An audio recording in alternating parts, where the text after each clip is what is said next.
Cuando nosotros hablamos de los sistemas de seguridad, tenemos que ver que hay distintas posibilidades, distintas partes donde se pueden producir incendios. Recién hablábamos de la casa de máquinas. Acá tenemos un corte de lo que sería una central, donde vemos otra vez la entrada de agua, el sistema de apertura a través de una válvula gigantesca que me permite el paso de agua a la turbina. Y en la sala de máquinas está el generador con sus partes componentes, y debajo está todo el sistema de la turbina propiamente dicha.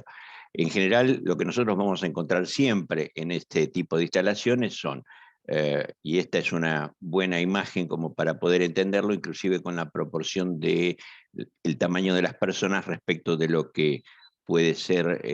el equipo de generación. La excitatriz, las barras de salida, que es donde la electricidad que está generada por el generador se recoge y se manda al transformador, el generador propiamente dicho, el estator y el rotor. Aquí tenemos el piso de sala de máquinas, que en este caso el generador está por encima del piso de sala de máquinas, en algunos casos lo vamos a ver que está por debajo. El eje de la turbina, el sistema de regulación de velocidad, como dijimos antes, para lograr una generación con una frecuencia constante, la turbina propiamente dicha, las palas de paso regulable que tiene la turbina, el caracol, que es por donde entra el agua y se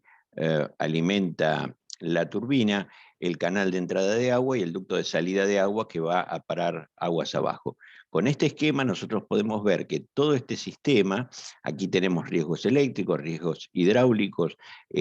sistemas de frenado, es decir, hay un montón de equipos accesorios que tienen su riesgo de incendio y que pueden dar lugar a algún tipo de estos fenómenos.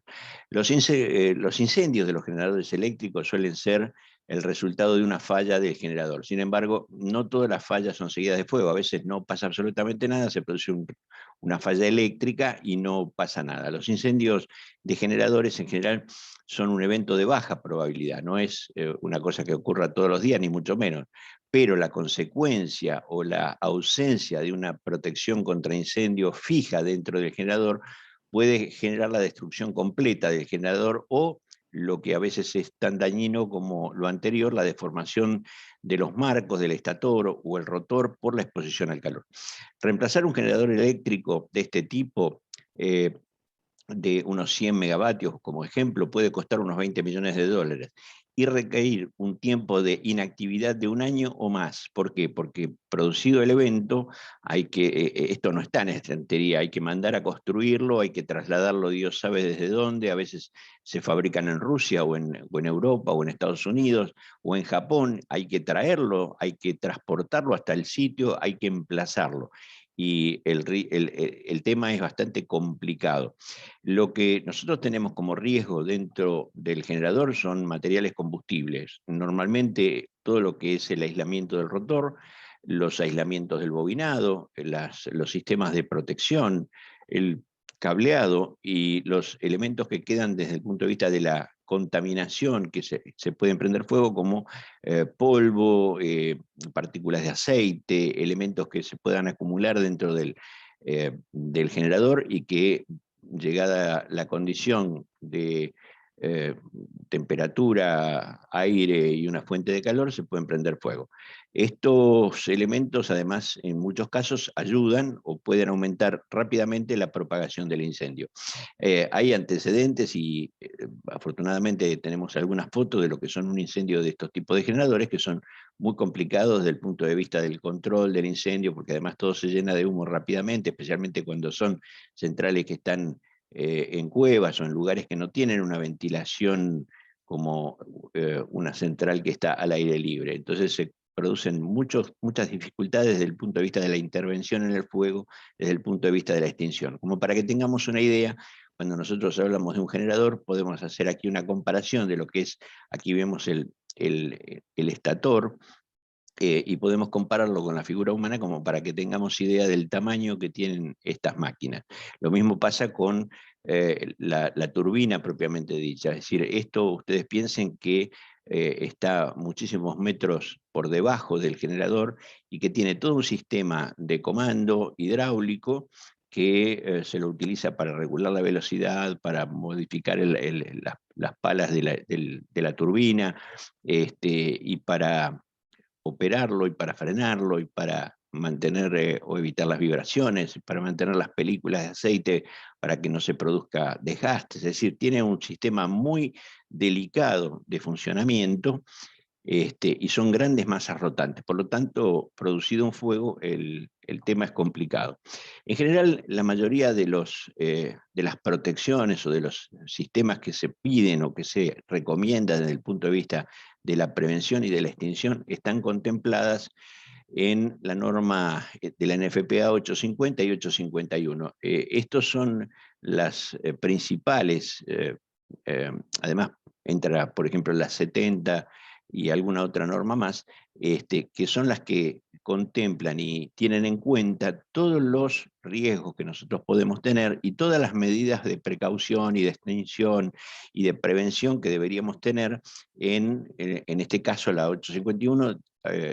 es directamente una práctica recomendada a la protección contra el incendio para plantas de generación hidroeléctrica. Es decir, es específica para ese tipo de plantas de generación. La protección del generador tiene como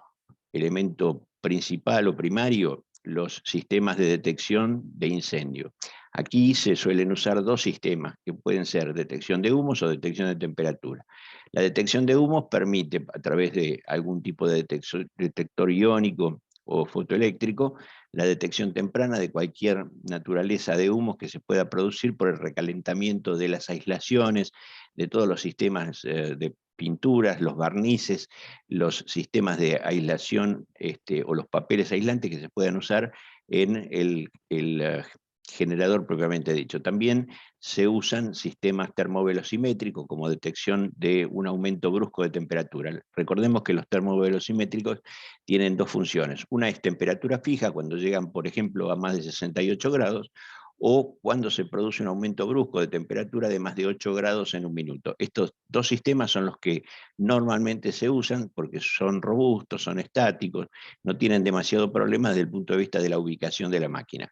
También desde el punto de vista de la extinción se usan distintos sistemas. Por ejemplo, cada vez se está utilizando más los sistemas diluvio de preacción, es decir, son como si fueran sprinkler, pero que están abiertos. Hay un sistema de detección y el sistema de detección lo que hace es activar una válvula que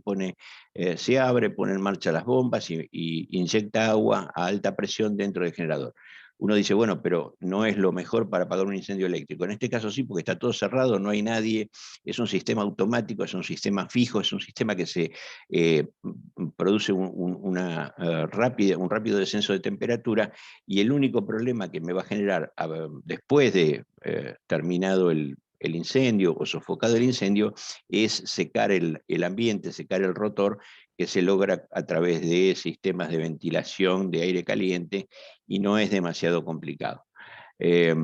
Obviamente que hay que probar las aislaciones, pero bueno, son sistemas. También se usan sistemas de diluvio, de agua fraccionada,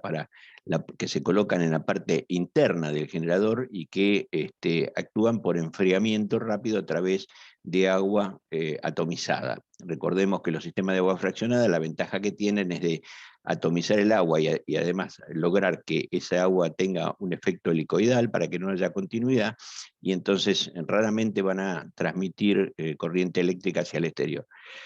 Un sistema que se usó durante muchísimos años son los sistemas de inundación total por CO2. Aquí se trabaja de dos maneras, es decir, se hace una primera descarga de CO2 en el interior del generador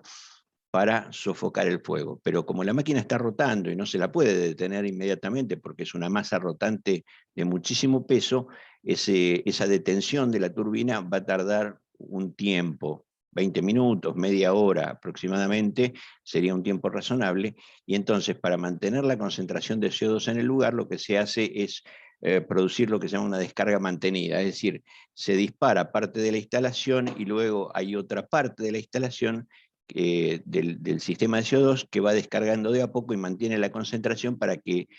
no se produzca una ventilación por la misma rotación y un reencendido de ese fuego. Estos son distintos sistemas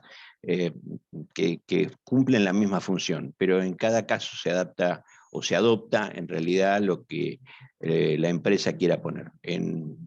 estos sistemas de CO2 suelen ser baterías de 30 o 50 tubos de CO2, de unos 35 kilos cada uno, los hay también instalaciones de 45 kilos, y tienen la batería principal y la batería de reserva o de descarga lenta para mantener esa concentración. Recordemos que son sistemas de protección por inundación total, es decir, se inunda toda la máquina para mantener o producirle el efecto de extinción en forma inmediata. Ahí no hay forma de utilizar algún tipo de extinguidor manual, por eso se trabaja siempre con instalaciones fijas. Hoy está apareciendo un nuevo sistema que se llaman los sistemas de supresión híbridos, que utilizan agua y un gas inerte, que normalmente es nitrógeno. Lo que producen es una descarga de una microniebla, es decir, una atomización muy grande de agua que enfría las microgotas de esta niebla, se evaporan y producen una gran cantidad de vapor rápidamente, con lo cual hay un efecto de inertización, hay un efecto de enfriamiento y producen una extinción muy rápida y son fáciles después de limpiar porque no queda ningún tipo de residuo. En general, ni en el CO2, ni en el nitrógeno, ni en el energén queda algún tipo de residuo. No serviría un sistema de polvo, porque el chorro de polvo no penetra en todos lados y son elementos bastante complejos desde el punto de vista de la cantidad de cosas que hay ahí adentro. Los mecanismos de extinción de los sistemas híbridos funcionan a través de enfriamiento de llama, reducción de la concentración de oxígeno por desplazamiento del aire, producido por la evaporación de agua y el gas inerte. Estos sistemas están regidos por la NFPA 750, por la NFPA 2001, y funcionan perfectamente bien. Los sistemas tienen nitrógeno y agua, y lo que se los llama normalmente son sistemas fog o de niebla. Estos sistemas no tienen mucha antigüedad, se han usado en los últimos 15 años aproximadamente, y están dando buen resultado desde el punto de vista de la extinción. Estos sistemas, lo que se conduce, la mezcla de nitrógeno y agua a alta presión se lleva hasta el interior del generador a través de cañerías que suelen ser de acero inoxidable, y lo que se produce es simplemente una extinción muy rápida por enfriamiento, por supresión, por desplazamiento del oxígeno.